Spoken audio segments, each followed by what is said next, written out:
Hey everyone, I'm Tatiana, and this is part 2 of my 4-part video training series on Amazon FBA for beginners. So today's video is all about product research. We're going to dive deep into how to find viable products to sell on Amazon. The majority of this video is going to be screen share, so I'm going to get behind my computer and I'm going to show you exactly what I do. Now, having said that, a little disclaimer here, this is just me showing you what I do. By no means am I saying this is the best way to do things or that you should do things this way. I'm just sharing with you what works for me, and I hope that it helps you. All right, welcome everyone. So we're going to start our product research on Amazon, of course, because we need to see what are people buying on Amazon? That's the whole point of doing private labeling, is we're not inventing something new. We're going and we're looking at the data. We're seeing what products already sell well on Amazon, and we are going to create similar products, but we're going to improve those products with time. And so we're not going to invent something new. So we're trying to minimize our risks.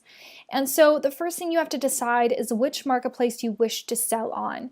Are you going to sell on Amazon.com in the USA? Are you going to sell in the UK, in Germany? It's up to you. You can decide. It's a personal decision. Most people will sell on Amazon in the US because it is the largest marketplace out of all of them. The runners-up are UK and Germany, so if you live in those countries, then you may wish to sell on those platforms first, just because it's easier if you already live there to get signed up. Otherwise, you may wish to sell in the US. So you choose where you want to sell, and that's where you're going to be doing your product research. So in this case, we're going to be doing the research on Amazon.com because we're going to be selling in the US. And then what you would do is you would now have to kind of find some products. So you can pick a random product and you can start to do your product research manually. And so manually is the way that people used to do it, the way that I did it when I was first starting. And I'm going to show you what that looks like. And then I'm going to present to you an alternative option where you can leverage a tool to help you do product research to make things a lot easier, to find more niche products, and to just make the product research a faster process, because it can be quite time consuming. So I'm just going to give you an example. The other day I was buying a suitcase cover. So you may start by just looking around the house at some items that you have or something that's piquing your curiosity and type it into the Amazon, and that's how you kind of start this searching.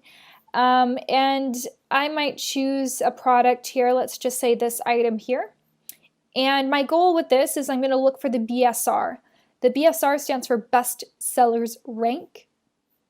And I'm going to find that right here. Best Sellers Rank, so it's going to be under product information. And you're looking for the main category's bestseller rank, not the subcategories. So you can see here suitcases would be a subcategory. This is a main category. And so what I'm going to do is I'm going to use, there's a free Amazon sales estimator brought to you by Jungle Scout. I'll link that for you guys so you can check it out.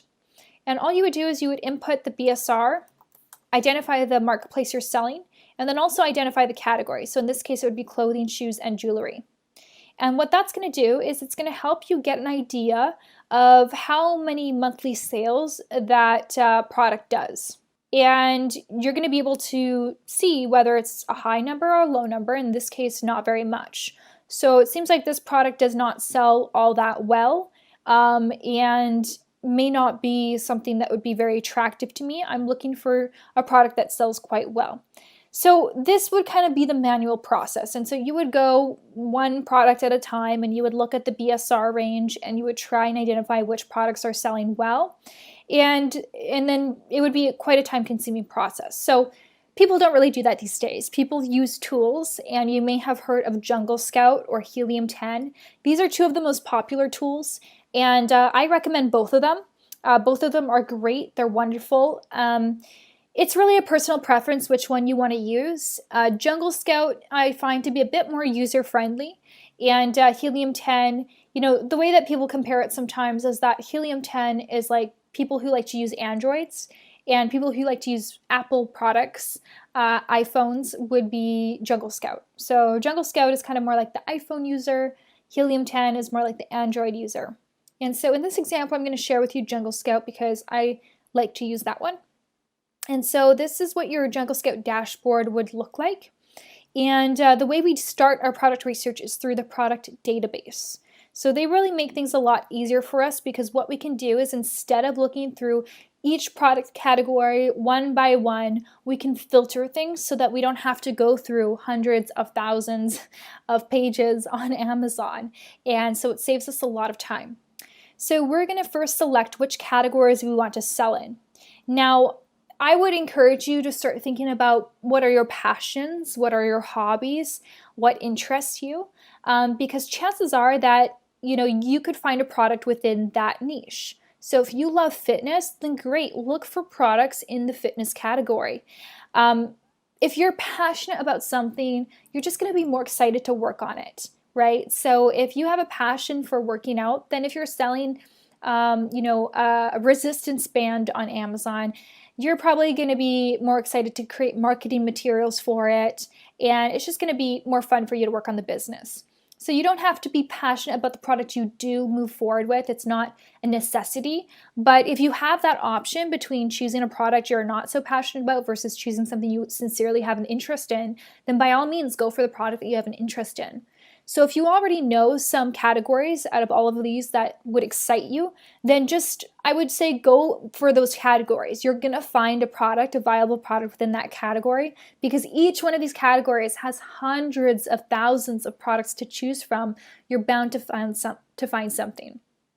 So I'm going to select the categories that you probably don't want to sell in. So these are the categories I would avoid. Watches, because most people who are buying watches, they want to buy specific name brands. So I would avoid that. Video games, because of course you're not making a video game here. That's not what we're doing with private labeling. Let's see here. Software. Music. Movies and TV. Kindle store.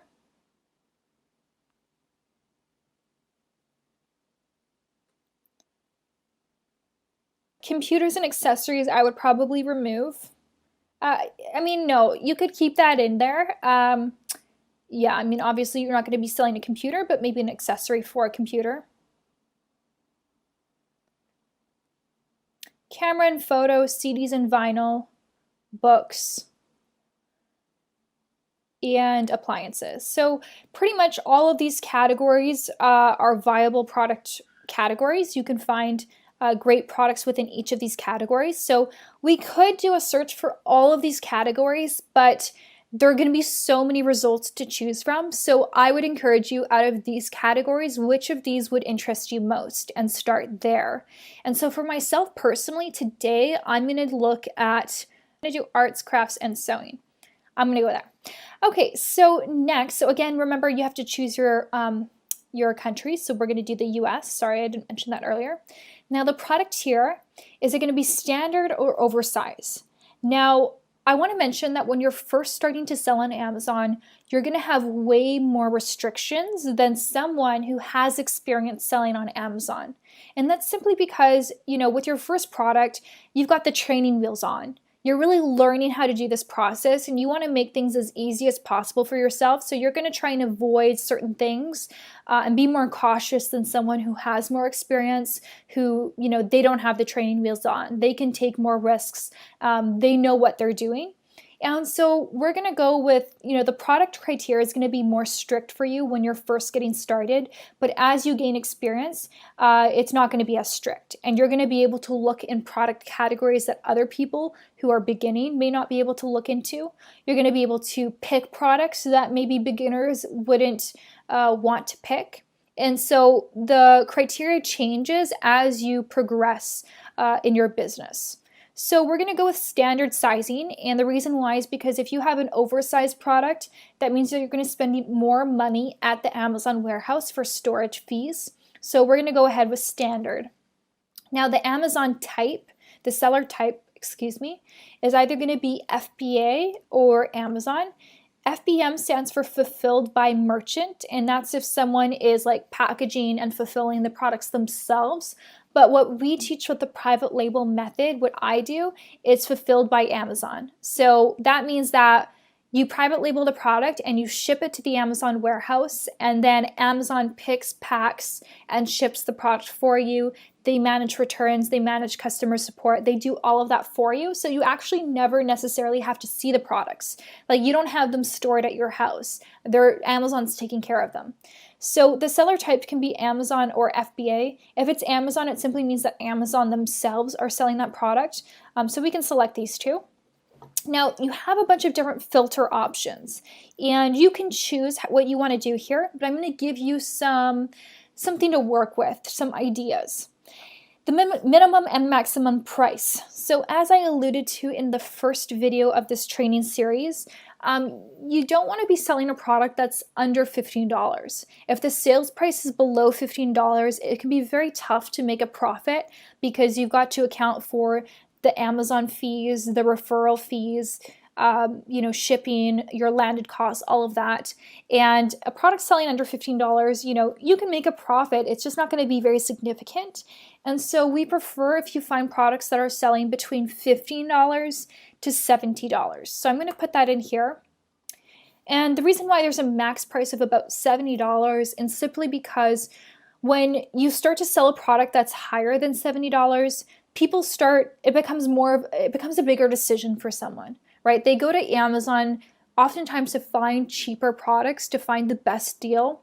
And if a product's priced at over $70, then it's just fewer people are going to add that item to cart. And so it's kind of a sweet spot, but you can play around with that with time.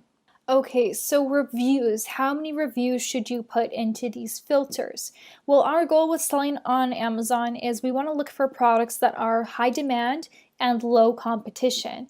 And so that simply means that we want to see that people have an interest in this product, that people are buying this product on Amazon, that if I were to sell this product, that there would be enough demand from shoppers that they would actually be searching for this product and buying it. But we also don't want to see too much competition because that makes it hard for us to compete. So the way we identify competition is based on how many reviews other sellers have on their listing. And so, for example, if we look here, this particular product has 13,160 reviews. You can imagine how long it would take you to acquire that number of reviews, a very long time. And so if you were to launch the same product, a very similar product on Amazon, and you had no reviews because you're just starting, it would be very hard for you to compete with someone with 13,160 reviews. And so what I would recommend doing here is inputting a maximum number of reviews. You can put 50 reviews here, and that just means that you're really looking for products that have low competition, but it will limit your search results. You're going to have fewer results. If you want to start this way, that's great, but if you find that you don't have many results, you can increase that to 500 or even 100, 200, because that just means that there's going to be more competition, but you're going to have more results that show up. So I'm going to put it for 500 for right now. So minimum sales is how many monthly sales they are doing. So how many orders are they moving per month? And I would say that you want to look for products that are doing a minimum of 300 orders per month, because that, if you do the math, that adds up to about 10 units per day. That's a good number to start with. Anything less, if they're doing like 5 units per day or 3 units per day, it's not very significant. So you want to look for a category that has quite a bit of traction. So 300 per day is a good number. So you can obviously add more filters here, but I would say these are the basic ones. Minimum and maximum weight. You could put that in there, like if you don't want something that's too heavy, because the heavier the product, the more it's going to cost you to ship the item. So you could say you don't want anything that's above like 2.5 pounds. And there are some other things that you could input here. For myself, I'm going to leave this blank. The only other thing that I'm going to insert here is maximum rating. So the rating is how well do customers rate your product on Amazon. And if we look here, This product here is rated 4.7 out of 5. So it's rated very well. Actually, all of these products are rated very well. This one's 5 out of 5. So they've done a really great job.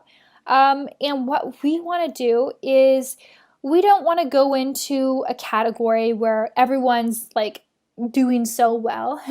So we don't want to go into a category where every product is listed as rated 5 stars, because that means that we don't really have anything to improve upon. All the other sellers are doing really well. Customers are very happy. We want to look for products that have high demand, but that need improvement. So this here is an example of a product that is rated poorly. It's 3.1 out of 5 stars. And I don't know about you, but if I'm shopping on Amazon, I'm looking for products that are rated like at least 4 stars out of 5. You know, 4 out of 5 is reasonable, but anything below that, then I'm like questioning the quality of the product, and I'm kind of expecting that I'm going to be disappointed in the product if other people are disappointed in it. Because remember that this is rated by all of the customers, and so this is social proof. So the reason why we are looking for products like this is because we're not just looking for products that are rated poorly, we're looking for products that are rated poorly but have high demand. What that means is that even though this product is rated 3 out of 5 stars, people are still buying it because people want it. People need this product.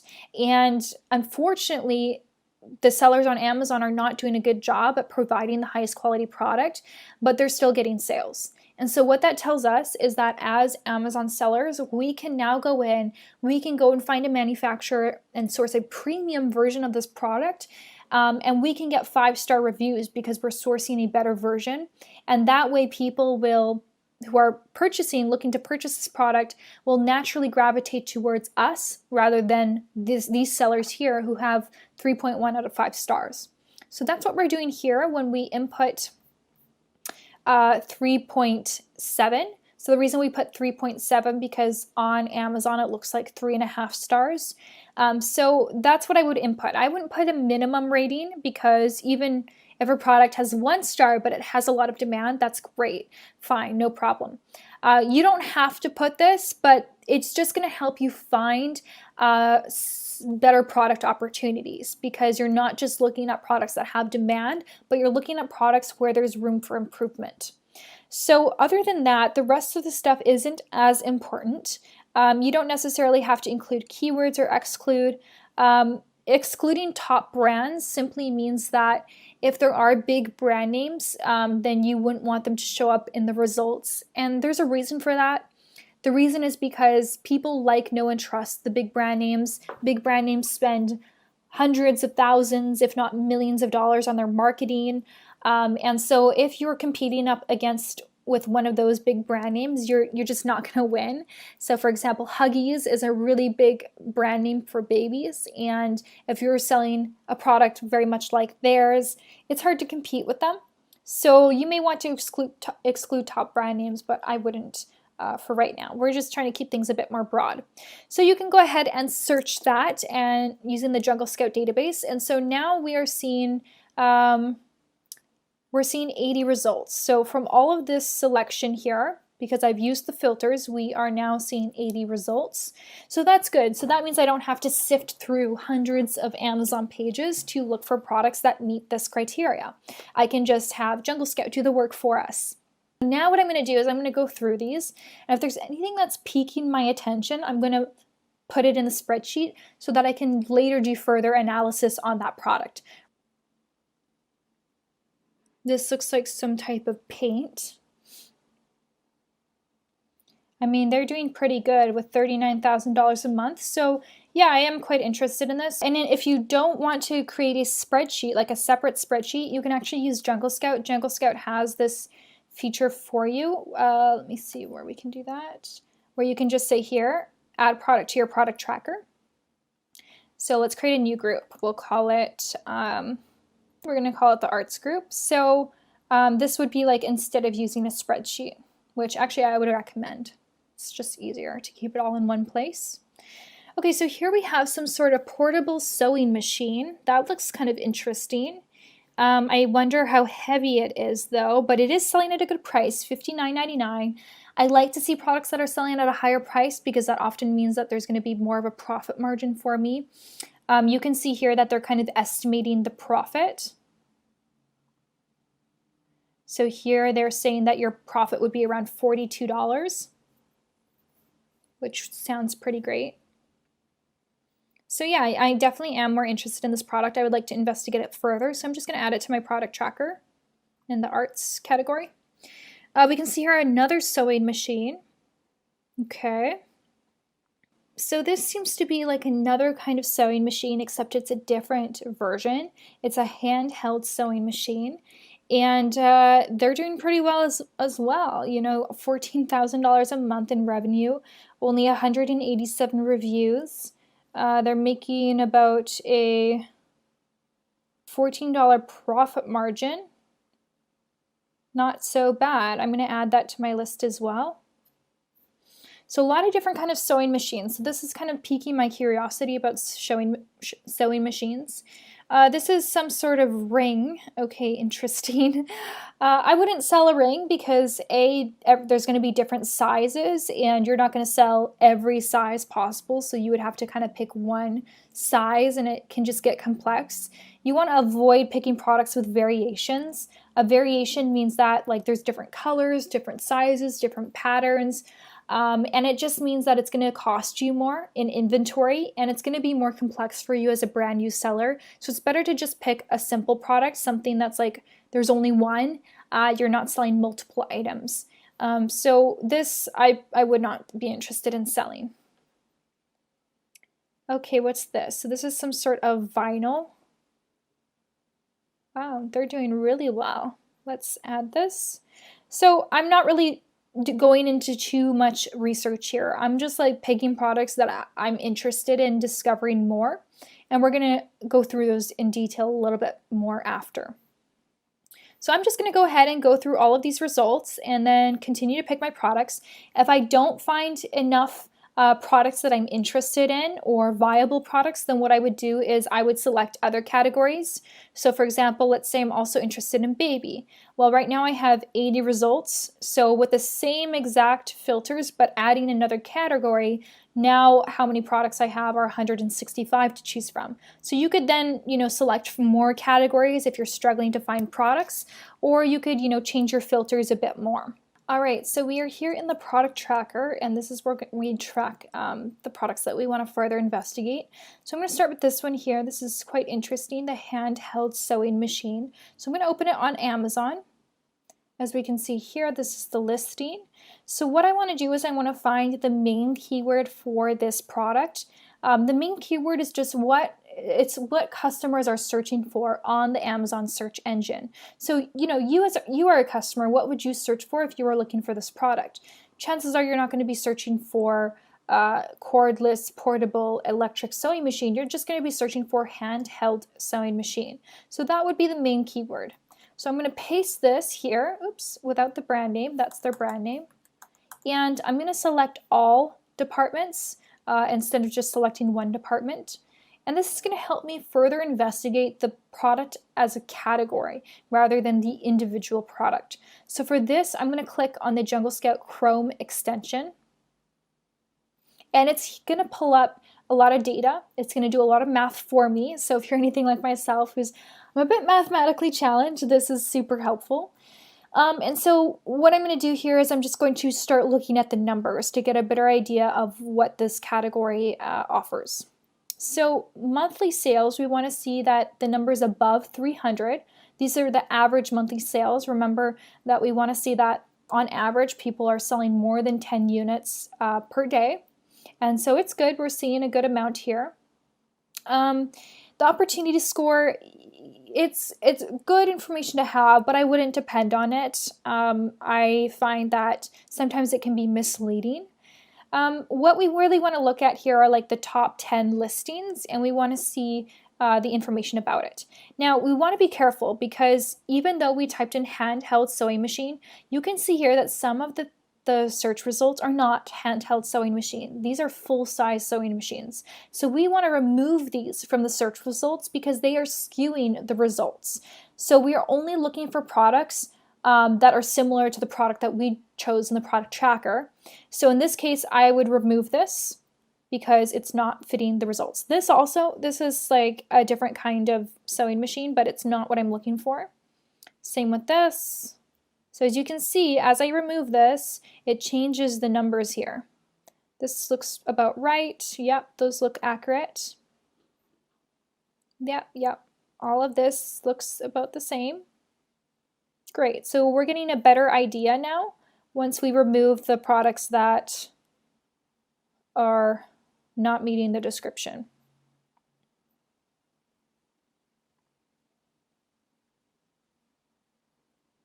So you can see average sales are declining, so I'm seeing less and less demand for this product. All right, so the rest of these, this one too. Okay, so the rest of these are handheld sewing machines, so the data is going to be more accurate. So what we are looking for here is, first and foremost, we want to see that within the top 10 sellers, we want to see that, the top 10, there are a few listings that have under 500 reviews. If they all have like 500 plus reviews, that means there's a lot of competition. It's going to be very hard for us to compete with them. So we're looking for sellers who have fewer than 500 reviews but are still doing well. So in this case, we can see here that this one's got 236 and they're doing roughly $54,000 per month in revenue. 106 doing 14,000, 46 doing 14,000. So we are seeing that there are some here that have quite a large number of reviews, but we're also seeing some that have way fewer. And so this is looking more promising, right? 97 reviews and they're doing $18,000 a month. So in fact, they're doing better than this listing here who has 1,500 reviews doing around $14,000 a month. So we're looking to make sure that there's no monopoly. Sometimes we can see that there is one listing that gets almost all of the sales. So this listing is the main competitor, and most people who buy this product buy from this seller. And so if you see that, that's something to be aware of, because then they may be, they're taking up all the market share. They are, it's going to be very hard for you to compete with that. So we don't want to see a monopoly here.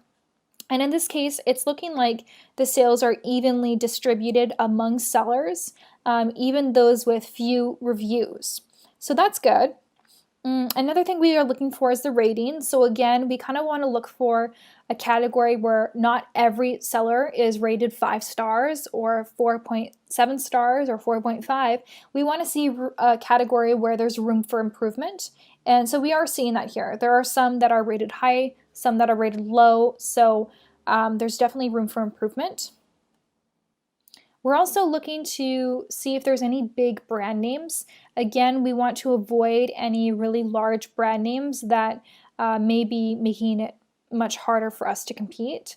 In this case, I'm not sure, this may be a big brand name. I'm not familiar with handheld sewing machines, but the way I could find out is I could copy the brand name and I could paste it into Google to learn more, or I could click here on the brand, see what they're selling.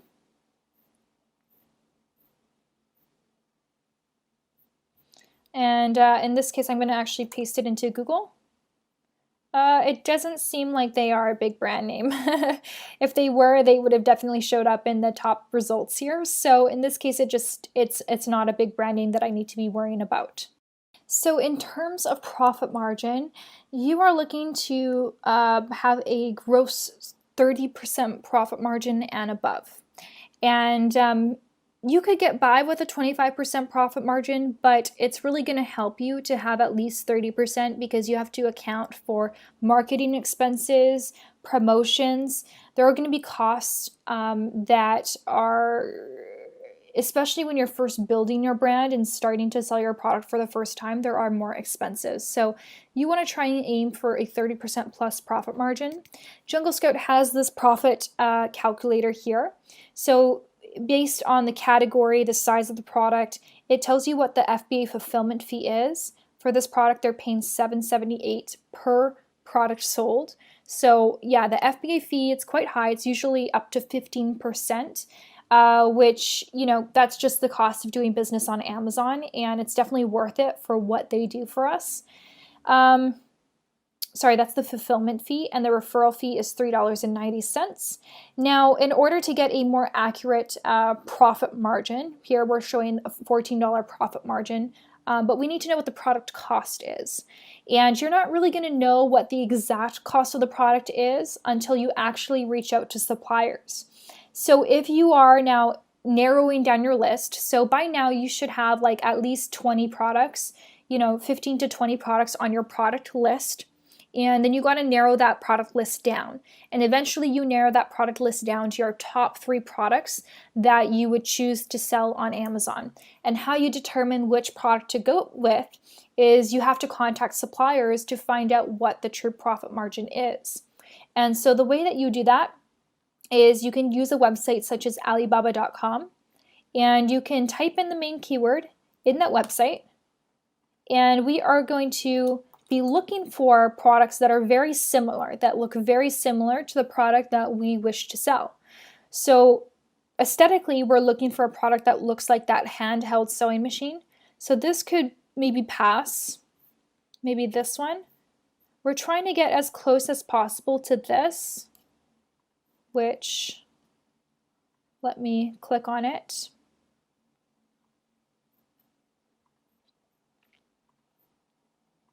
So that's what it looks like. They actually don't even have their logo on it or anything. So let's see here. I mean, this looks pretty much identical. So I'm going to click on this product. Now you're going to see here, this is Alibaba. So they have a price range between 2.39 to 2.59. So that's going to give you an estimate of how much per unit the product costs. Now, it's going to depend on how many units you order. The larger your order with the manufacturer, the cheaper it is per unit. So if you order a small quantity, they're going to tell you what their MOQ is. MOQ stands for minimum order quantity. And if you order the smallest quantity, which say their minimum order is 300 units, and that's how many units you order, then the price per unit is going to be more than if you were to order 1,000 units. If you ordered 1,000 units, it would be a little bit less expensive per unit. And so they do this because they encourage you to place larger orders. So you can get kind of a bit of an estimate here. For now, you can plug this information into the Jungle Scout profit margin calculator, but you can just simply contact the supplier and ask them what their minimum order is, ask them how much it will cost, and ask them like, hey, can I put my brand name on this product? Can I customize this product? So we're going to get into that in a second. So you can put in the product cost here, even if you're just estimating for now, just to kind of help you narrow down that product list. And then you can calculate. And you can see here that the return on investment is 499%, which is good.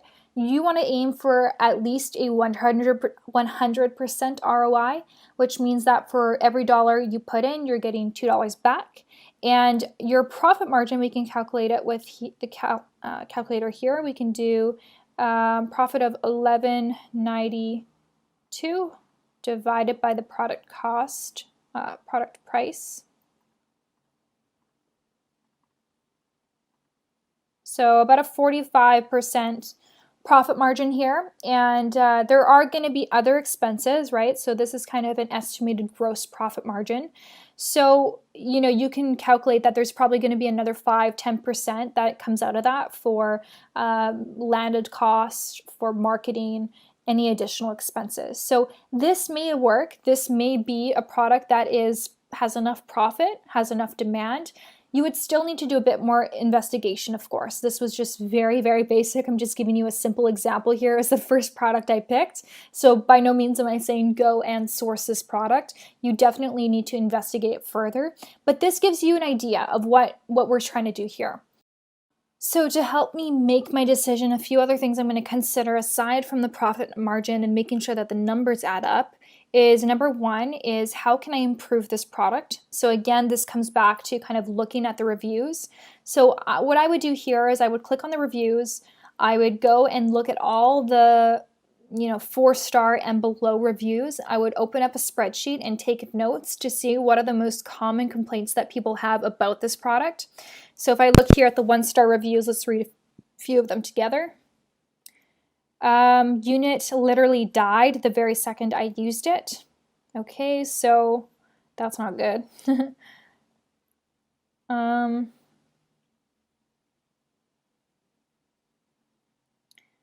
Okay, so just really low quality.